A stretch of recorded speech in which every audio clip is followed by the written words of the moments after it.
I'm Mike Burke, and I'm a member of the group that produced the energy and buildings chapter of the report.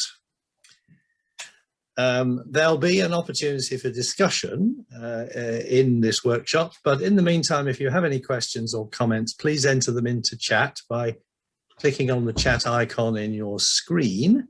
And Susan Lockwood is going to monitor the chat so that we keep that. And we would like, if possible, to save the chat as well so that we can take it forward.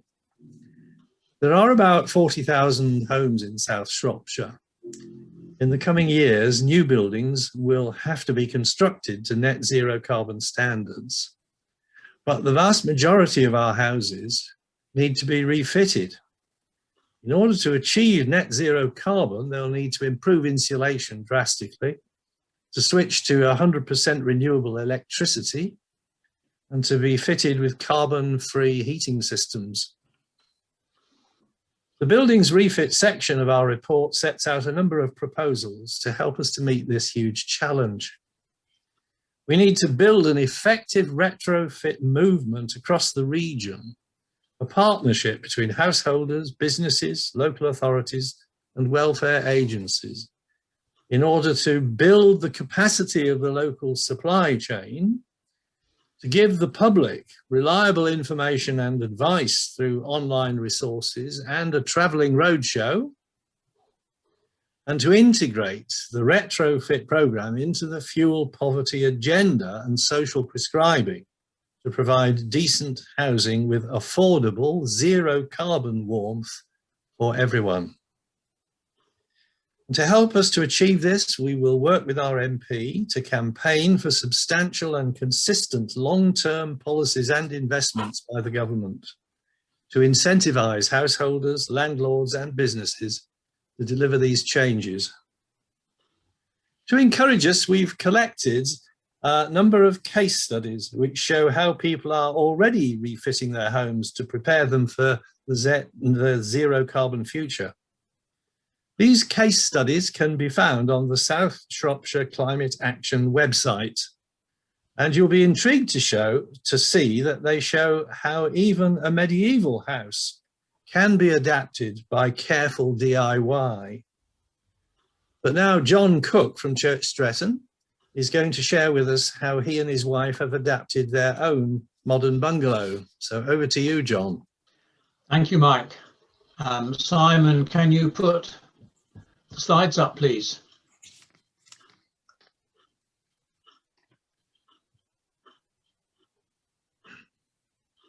No slides yet, Mike? Yeah, John, hi, I'm sorry. I've got host disabled participant screen sharing screen.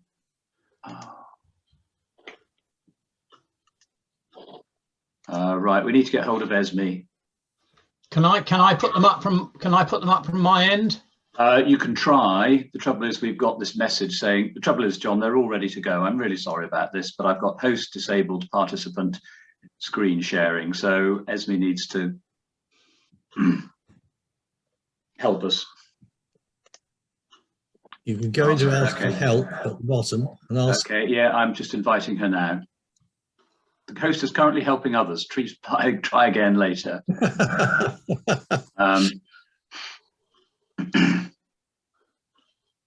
Okay, I'm inviting. Oh, right, she's been invited. Mike, while we're waiting, could you just repeat where you said those case studies were? The case studies are on the South Shropshire Climate Action website. So if you Google South Shropshire Climate Action, you'll get the website come up, and you go into that, and you'll find the case studies under resources, I think. Yeah. Okay. Esme, are you there? Esme. Esme, are you there?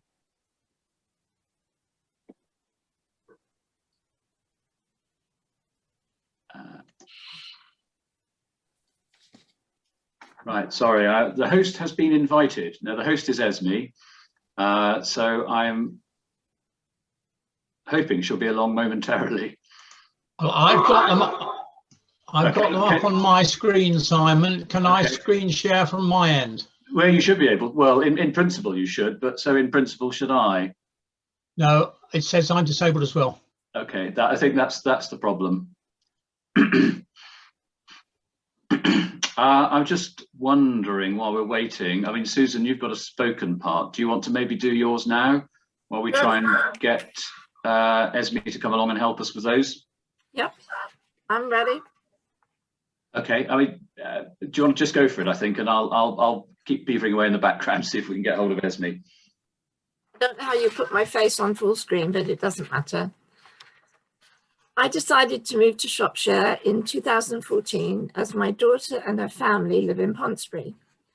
The sale of my previous home did not give me enough money to buy a home outright, and because I couldn't get a mortgage, being over 71 years old, I applied to Shropshire Council for a council house. Shropshire Council had sold all its homes to housing associations, so I then applied to Home Point, which manages the allocation of social homes in Shropshire. Fortunately, I thought, I was allocated a 4-room terrace bungalow at School Green in Ponsbury, which was then termed a sheltered scheme, administered by Sevenside Housing Association. At the time, I was delighted, but it soon became apparent that the night storage heating system was not fit for purpose. The living room radiator never really worked properly. The heating came on at approximately 1 a.m. and went off at approximately 8 a.m. Consequently, the bedroom was too hot during the night, and the living room was really cold during the winter by 6 o'clock at night.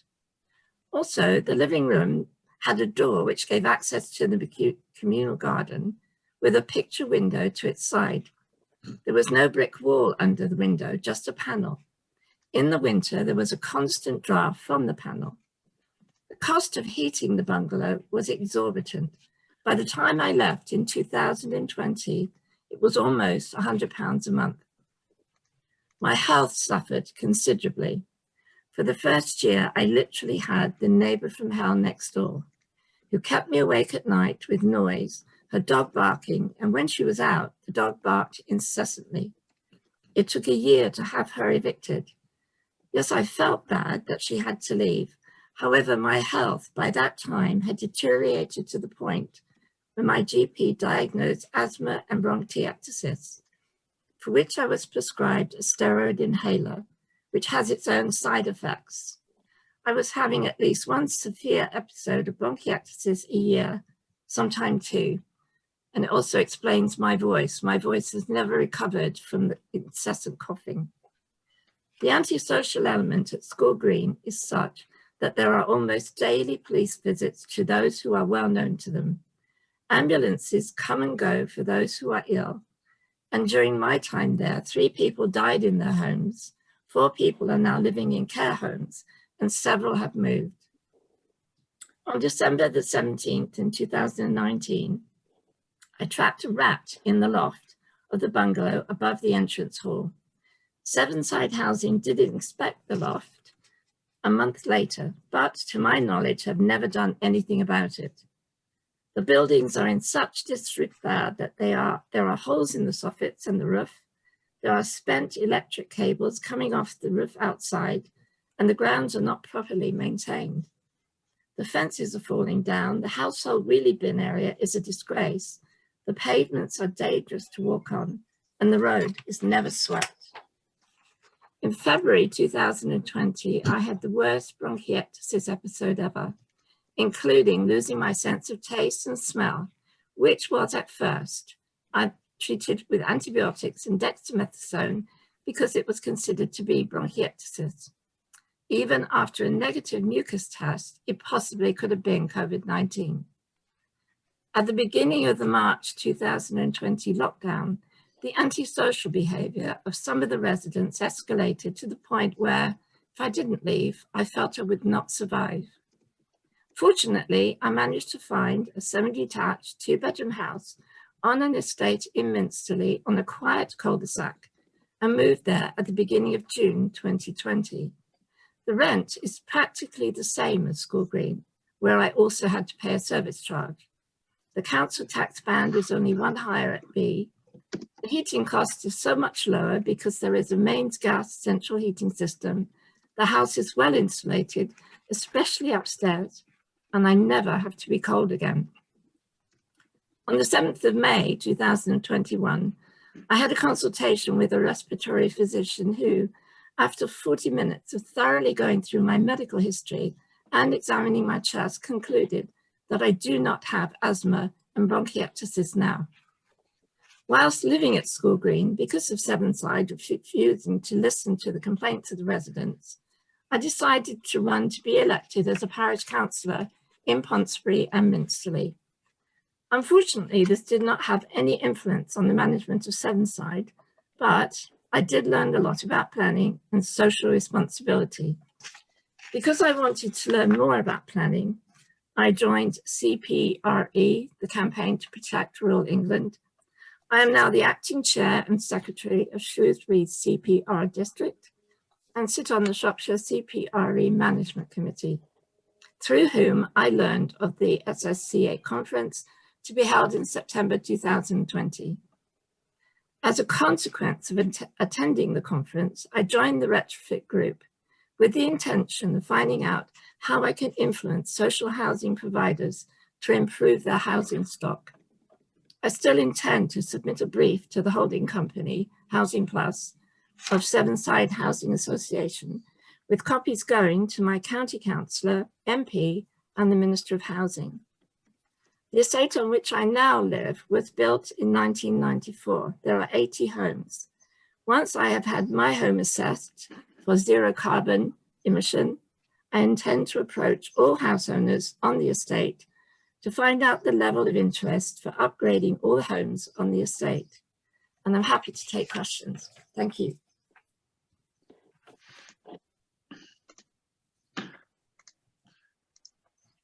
Holding back to you, Mike. Simon, have we got screen sharing yet? I'll have a go.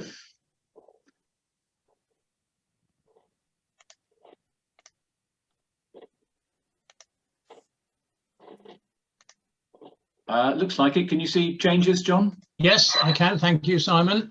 Fantastic. We're on. Okay, let's away you go. Okay, hi, my name's John Cook. I live with my wife in Church Stretton, and this is our journey towards converting our 80s bungalow to a lower carbon footprint. Thank you, Simon. So it's an 80s 3-bedroom bungalow. It had early style double glazing, which was very drafty. There was a 50mm cavity wall, and we discovered it had foam insulation, a little unusual for the age of the bungalow.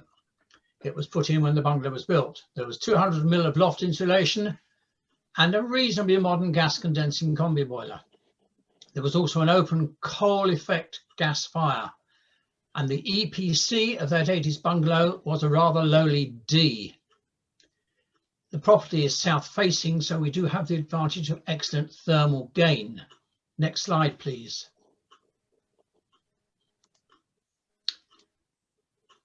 And go on further, please, Simon. So we decided on a 2-year retrofit plan to see if we could improve things. First thing we did was to put in 12 ground-mounted PV panels, which needed full planning permission. We changed the old energy supplier to one which provided 100% renewable electricity. On we go, and we installed a 7kW smart charger in the garage because we have an electric car. Smart gas and electricity meters were put in, and as we were refitting the bungalow, we put LED lighting in throughout. All the white goods in the bungalow are A-rated or above, and the old drafty double glazing was replaced with triple glazing, windows and doors, and we had a real hunt to eliminate any further drafts. Next slide, please. The loft insulation, which had been badly trodden down by electricians and plumbers working up in the loft, was topped up to 300mm, and all the pipe work, both hot and cold, was well insulated. Insulating the hot pipe work greatly reduces the time of cold runoff from the hot tap because the water in the pipe stays nice and warm. We also put in a smart programmable heating control and radiator thermostats. The open gas fire was removed and replaced with an enclosed wood burning stove. Because the house has concrete floors which are uninsulated, as we replaced carpets, we put in a thicker thermal underlay to help give us some insulation to the floors. The curtain lengths were adjusted so that now they just tuck in behind the radiators, and thermal linings were added along with foil panels behind each radiator. We then had a new EPC done, which brought the energy rating up from a D to a high-end B. And the surveyor suggested the only other things we could do was to insulate the concrete floors, which is a massive task, and add solar hot water. That would have brought the EPC up to 90, and an A rating is 92.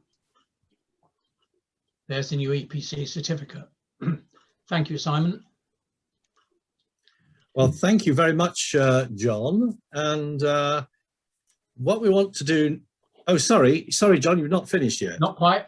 To better cope with increased heavy rainfall, the leaking plastic guttering was replaced with a deeper section one, and a strip drain was installed across the drive to stop the rain running down into the garage.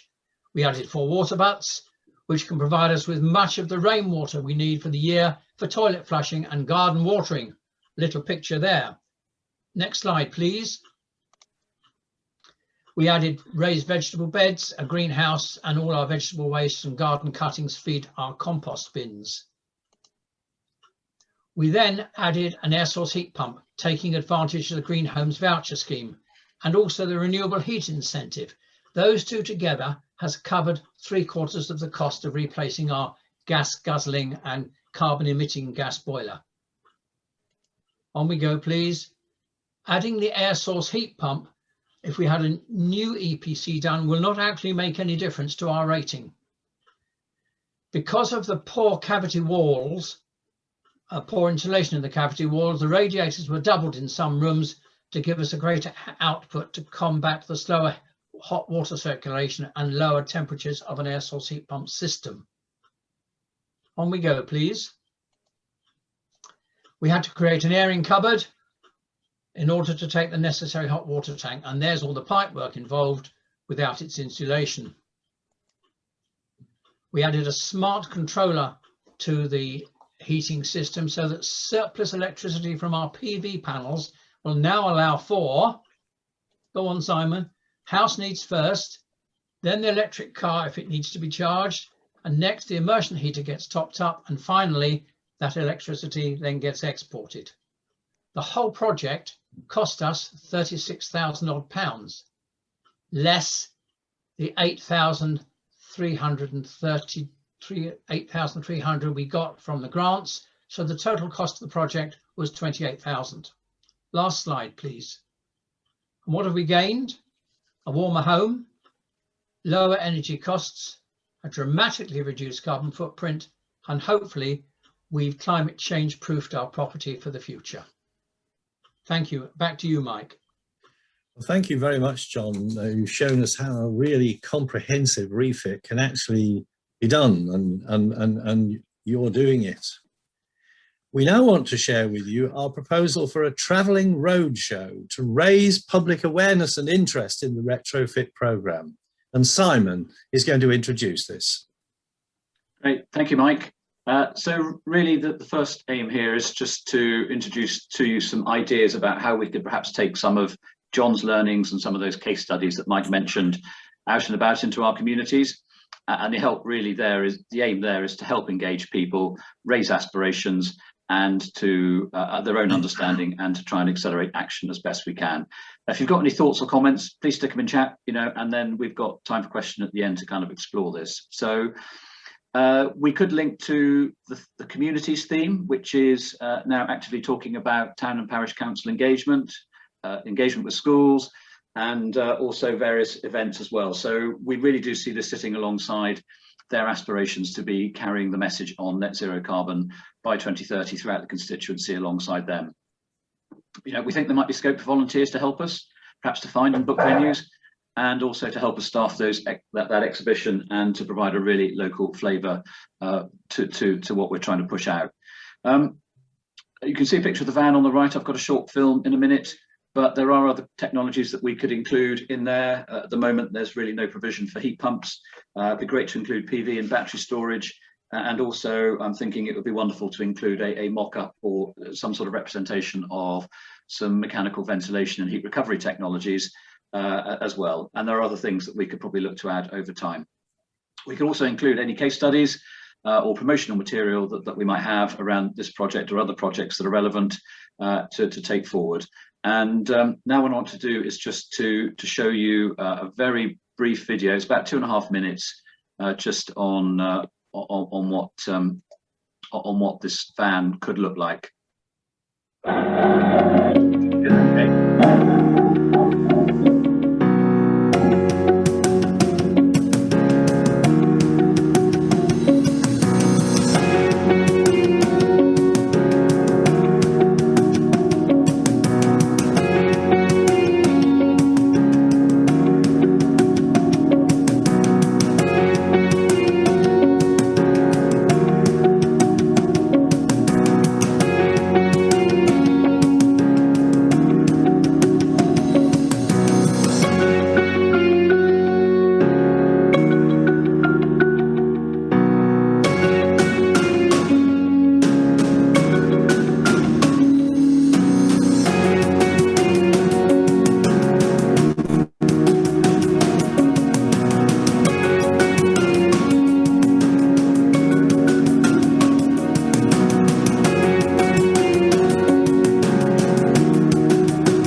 Okay, great. That's the end of that. I think, Dave, it's you next, isn't it? I think it is.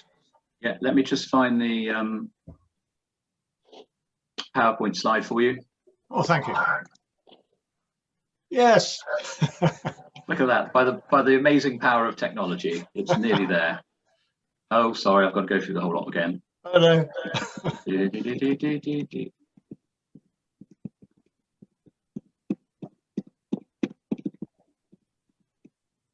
There we are.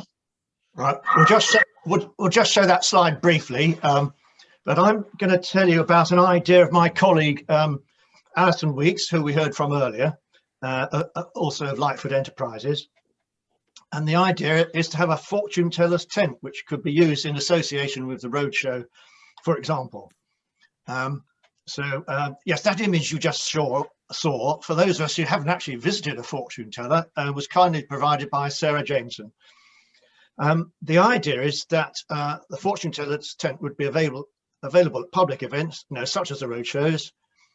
It would probably be a gazebo, decorated to look like a fortune teller's tent. It would be airy so that we don't spread COVID. It would be big enough to accommodate a family and the fortune teller. So what we want to do is to attract and engage the public so that they can ask how to make their homes warmer, cheaper to run, reduce their carbon footprint. So the fortune teller can kick off by asking, well, what are you seeking to do? And then the fortune teller can foretell energy savings that you can make if you adopt measures that are suggested during perhaps a 10-minute chat. So very simply, this is the idea. What do you think about it? How do you think it might work? And do you think that you could be a fortune teller? We should be needing to recruit people. Do you have what it takes to be a fortune teller? Put all your ideas, please, into chat. Thank you. I finished.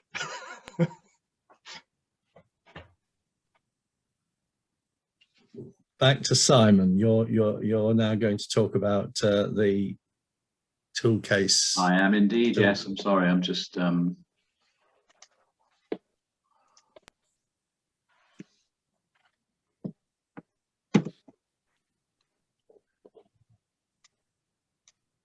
we are. Okay, so one of the other things that's emerged for us over the last 6 months is a recognition that actually there's a lot of material out there already. We're not starting from scratch in relation to any of this. And there's just a couple of thoughts that I wanted to share with you very briefly. So this is the South Shropshire Climate Action Energy and Buildings Resource page. I know Mike's mentioned that briefly already, but there are some interesting examples of projects locally on that. I've also really been drawn to the work of the Herefordshire Green Network, just over the border to the south. And they've been looking at this for several years and have put together a bit of a building retrofit information hub under the title of Building Sense, Creating Comfort and Cutting Carbon. They've already done a lot of the groundwork around this, and there's some really good material that is available on the Herefordshire Green Network website around air tightness, around whole house retrofits.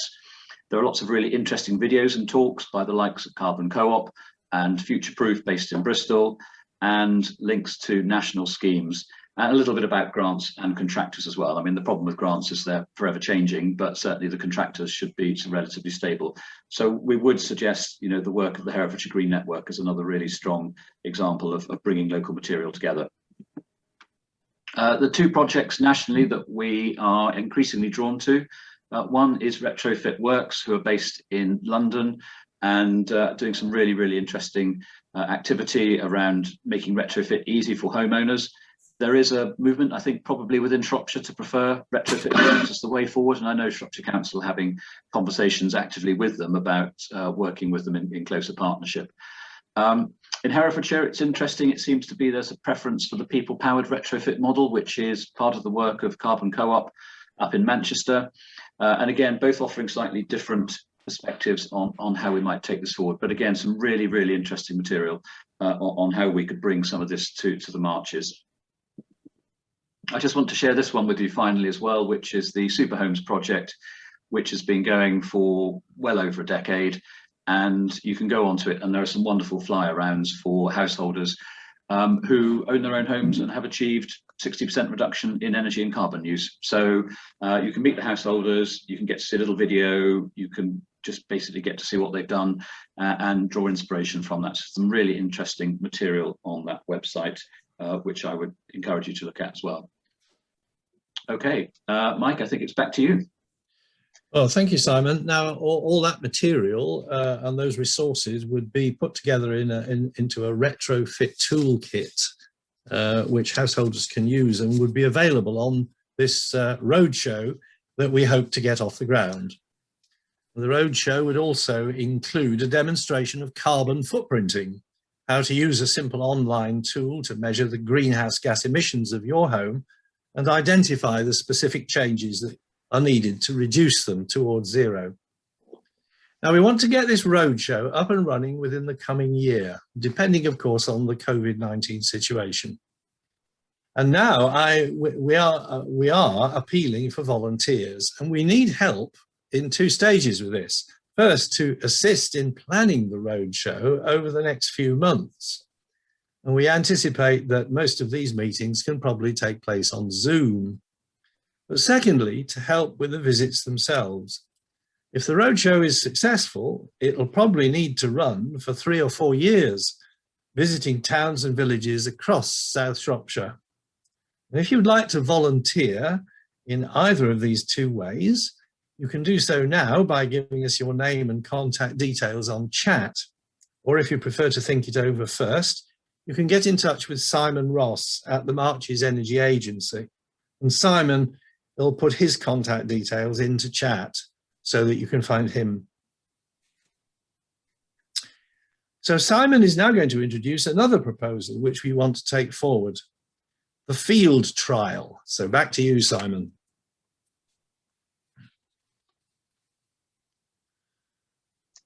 I am both hidden and on mute, so let me just share my screen again.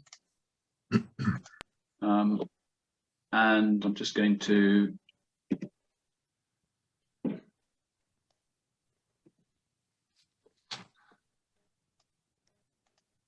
okay, there we are. So I did introduce this briefly this morning in my summary session, and I have to be honest, I was making notes as Philip Dunn was talking, and I was just really, I was really heartened and quite surprised to say, and I quote, you know, I'd love to be part of this as well. So the proposal that I'm going to talk about, I am going to quote our MP in relation to that. So that's really exciting. So my question, and it's a question rather than a statement, is can we work together to design and build a local delivery model? So some thoughts on this. You know, we've got to be thinking in terms of 10, 15, 20 years in terms of getting to net zero carbon. I think we've got to have a crack at this. We've got to break it, and I think we've got to try again. I've mentioned the 15, you know, the 50 to 100 households. There has been quite a lot of chat this morning about, well, I'm in Oswestry, I'm in Shrewsbury, I'm in North Herefordshire, can I be part of this as well? I'm a tenant. You know, the answer I think has to be, it's going to be marches wide, and I would love to include all tenures in this. It's going to throw up different challenges without a shadow of doubt. There have been comments about kind of older vernacular buildings as well. That's going to require a slightly different approach. But conversations to date have started to explore this with Herefordshire Green Network, with Lightfoot Enterprises, who would have a presence in Wales as well as North Herefordshire and South Shropshire. And I've been talking to Jeremy Thorpe from there, and Shropshire Climate Action Partnership. So I know John's on the call from there, and we've had at least one brief meeting to explore the possibility of this. So I am formally looking at an energy redress funding proposal. This effectively is energy companies making mistakes, being fined by Ofgem, providing grant funding opportunities available. There's another round coming up in July, so I'm looking at a formal bid July, August time. We should hear by the end of September, and if we're successful, we will have funding for a 2-year programme to actually start to just really, okay, how do we take this forward? And it should be enjoyable and stimulating, provided we get the money. So please, it does have that caveat that we have to get the money. So my thoughts in terms of, can you help us? Can we work together? Can we define and test a local retrofit approach? Fabric first, then heating, then renewables.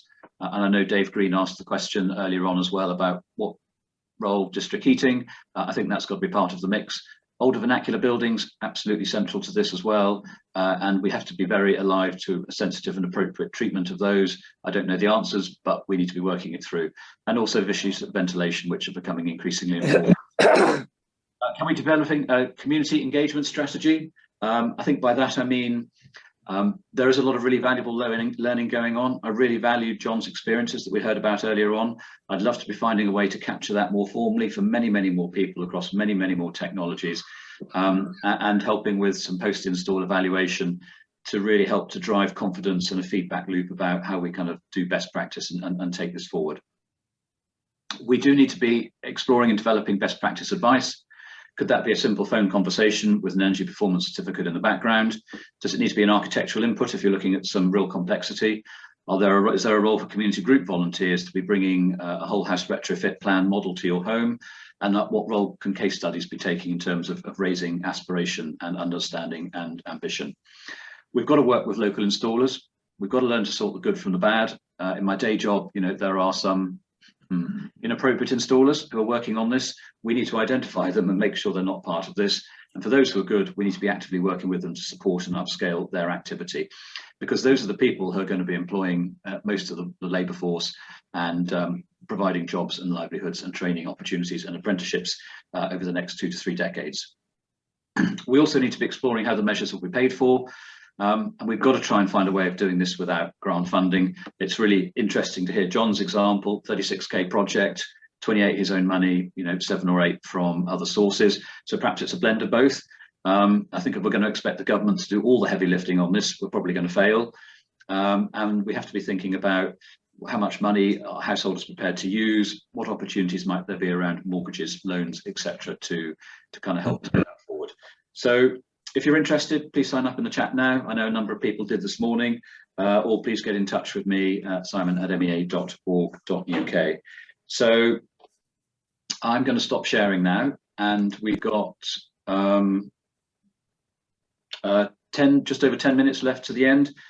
We've done too much talking, so I think really now is the time for question, comment, discussion, and really just to open it up to everybody else. Thank you for your attention, and I'd really welcome your views now for the next 10 minutes or so. Any questions or thoughts?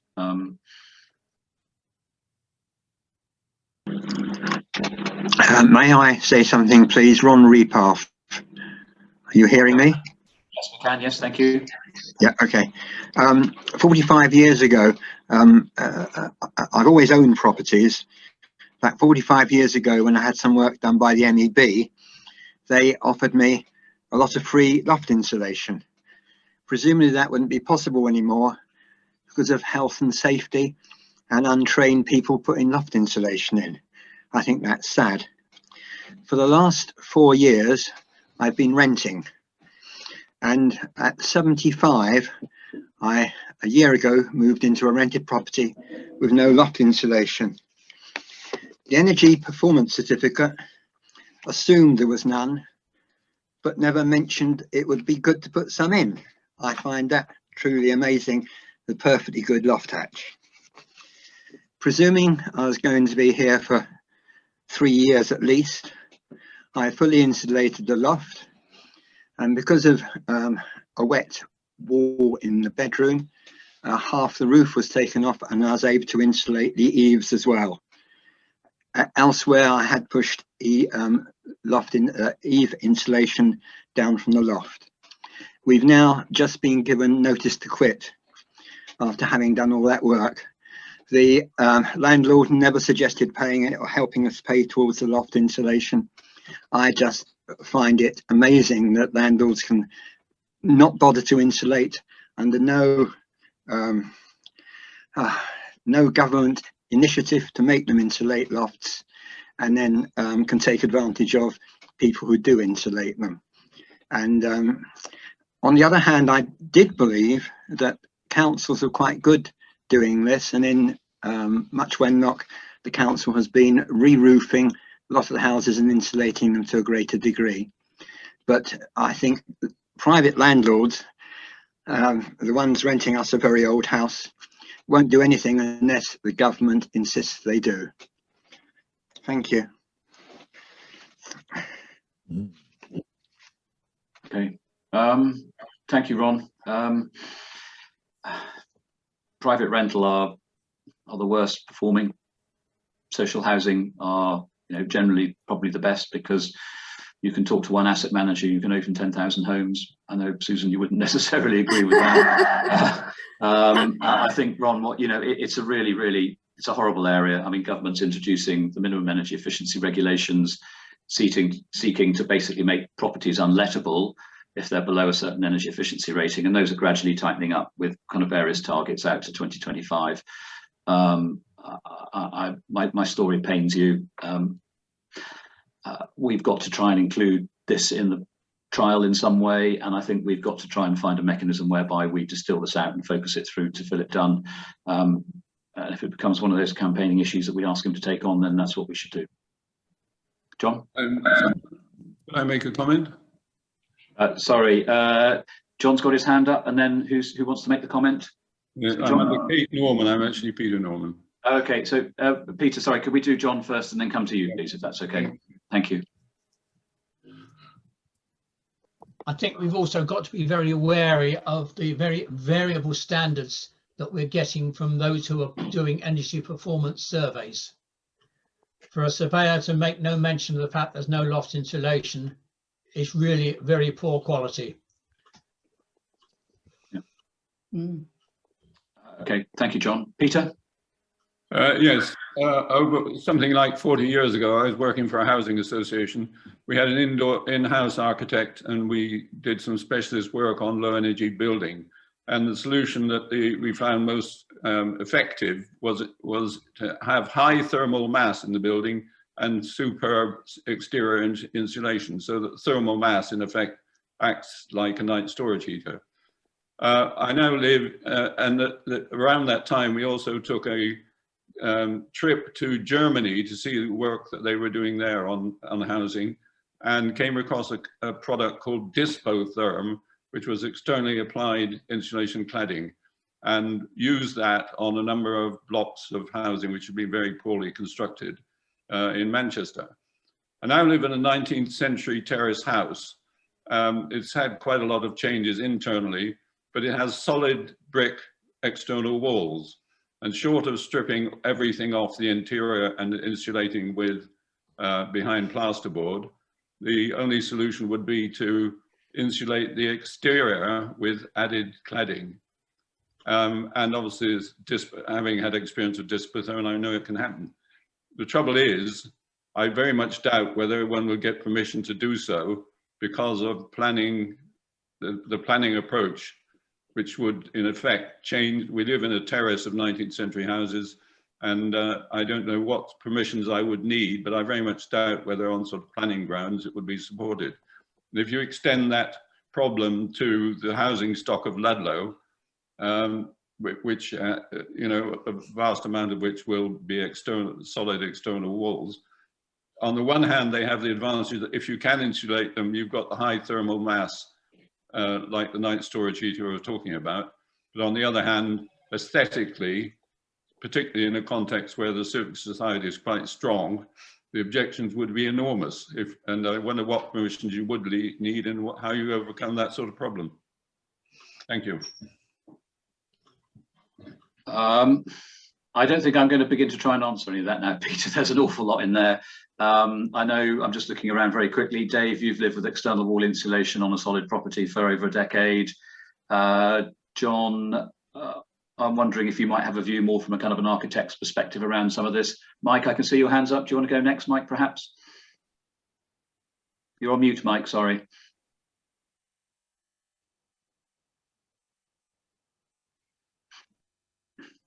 Mute.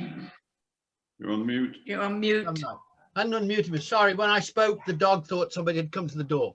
The question I was going to ask, but I'll talk about external cladding. I concur with John. I've done a 1980s bungalow and I put 4 inches all around the outside. Fortunately, I'm in Wales and the planners didn't seem to care. That's the first thing there. So I hear what the man says about Ludlow listing buildings. I live near Montgomery. There's probably 200 or 300 in Montgomery that need treatment that have the same problem as Ludlow. But it's doable and you should consider it. The question I would say in all of this is money. You talked about grant. I was fortunate that I could spend a lot of money on my place, but I understand that lots of people can't do that.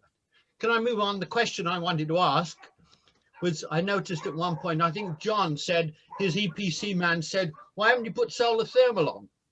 Well, the question I would ask, if you have a small roof, would you go for solar thermal or would you go for PV? That was the question. Do you have a preference there, Simon?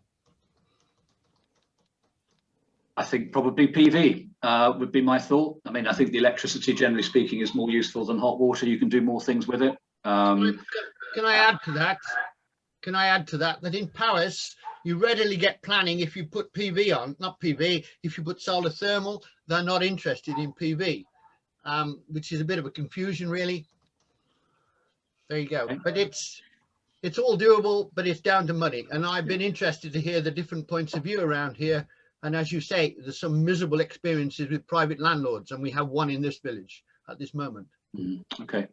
Yeah, I think, Mike, there's probably, you know, I'm almost getting to the point, we've got about 2 minutes to go, where I'm writing all this down, and it feels to me that, you know, these are questions that are going to have to go into this field study if we can get it up and running, and we've got to try and open that space, and we've got to, you know, work these through sensibly and properly. So is there anybody wish to have a kind of final comment or thought? Jamie, I can see you've got your hand up. Perhaps that's the last one, or maybe one other if it's just quick. It's a very quick one, Simon. Not to go on about the planning side, there's another issue, which is conservation officers are God. You can usually get at planning people in some form or another, and the building regs you can argue with, but if the conservation officer says no, there appears to be absolutely no appeal. Okay.